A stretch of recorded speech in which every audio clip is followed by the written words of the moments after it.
And Fort Peck tribal leaders say they don't expect to see Yellowstone bison sent to their reservation before the end of the year. MTN's John Shearer reports from Yellowstone National Park. For decades, Yellowstone has struggled with how to control its bison population. Some are killed by state and tribal hunters every winter as they try to leave the park in search of food.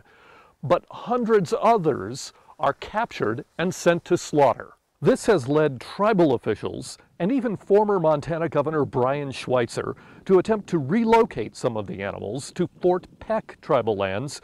We're very frustrated. The Fort Peck tribes have spent over $1 million on this effort, and that's their demonstrated commitment to preserving Yellowstone bison for the genetics. Yellowstone bison are some of the only bison in the world known to have pure genetic lineage to the historic bison that once roamed the North American plains by the millions. There is a stone wall to get live bison out of the park and to tribes. At a meeting of the Interagency Bison Management Plan partners, Mike Honeycutt, the chief executive of the Montana Department of Livestock, said the state is eager to set up a pipeline to move bison from the park to the tribes.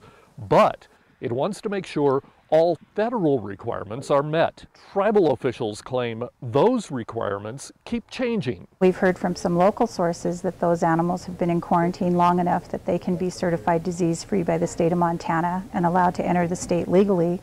But we're hearing from Washington, D.C. that they need additional testing. And they're really handling this out of Washington, D.C. Ryan Clark with the Federal Animal and Plant Health Inspection Service says there is little communication he gets from his superiors in Washington, where the final decisions on moving the animals will be made. The actual maintenance of those animals in a separate pasture, completely away from the rest of the herd, would be costly. State and federal officials say the concern is that the bison could transmit brucellosis to cattle. That causes fetuses to abort. APHIS says that in Wyoming and North Dakota, bison have been known to transmit the disease to cattle. But in the greater Yellowstone area, only elk have been known to share that disease with cattle herds. In Yellowstone National Park, I'm John Shearer for MTN News. Now, both APHIS and National Park facilities built to hold the bison quarantine are filled to capacity. That means if bison wander out of the park and search for food this winter, they will have to be sent to slaughter since there's nowhere to house them.